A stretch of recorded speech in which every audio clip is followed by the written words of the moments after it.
नवी मुंबईतील कोपरखैरणे येथे डीमार्टच्या मागे आविष्कार मेडिकल स्टोअर्सचे उद्घाटन संदीप नाईक यांच्या हस्ते करण्यात आले। त्यामुळे नागरिकांना अल्प दरातच औषधांचा लाभ घेता येणार आहे। या मेडिकल स्टोअर्सचे उद्घाटन नुकतेच पार पडले आहे।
मध्ये मेडिकल स्टोर फार आहे, परंतु जनरिक मेडिकल स्टोरची आवश्यकता ही खूप मोठ्या प्रमाणात आहे।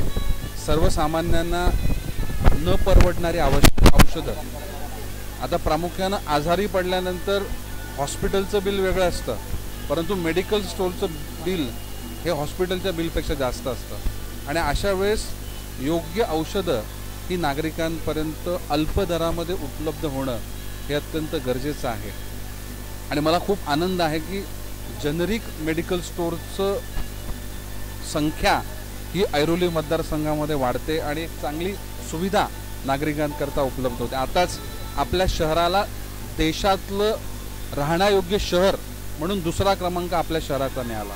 हा दुसरा क्रमांक का मिळतो की जेव्हा शहराचं इन्फ्रास्ट्रक्चर चांगलं असतं, शहराच्या मूलभूत सुविधा चांगल्या असतात, नागरिकांना आवश्यक असणाऱ्या गोष्टी या शहरामध्ये असतात। मी सुरेश आयरेकर दुकान काढलेलं आहे, त्याला प्रथमतः शुभेच्छा देतो।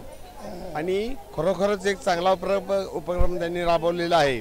बाहेर जे महाग मेडिकल मिळतं ते इथं 30 ते 70% लोकांच्या डिस्काउंट मिळणार आहे। आणि खरंच गरिबाचा त्यांनी भलं होण्यासाठी चांगल्या प्रकारचं मेडिकल ओपन केल्याबद्दल त्यांना आमच्या परिवारातर्फे हार्दिक शुभेच्छा।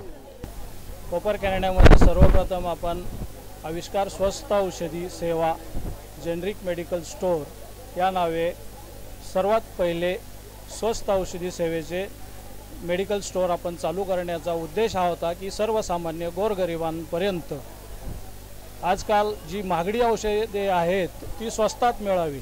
ब्रँडेड दुकानांच्या नावाखाली 1000 रुपयाचं जे बिल होतं 300 ते 400 रुपयांमध्ये येतो। मार्केटमध्ये MRPच्या नावाखाली आवाच्या सव्वा भावाने विकली जातात। माननीय पंतप्रधानांनी एक नवीन नियम पायंडा घातला की 40% जेनरिक प्रत्येक कंपनीने बनवायचं आहे।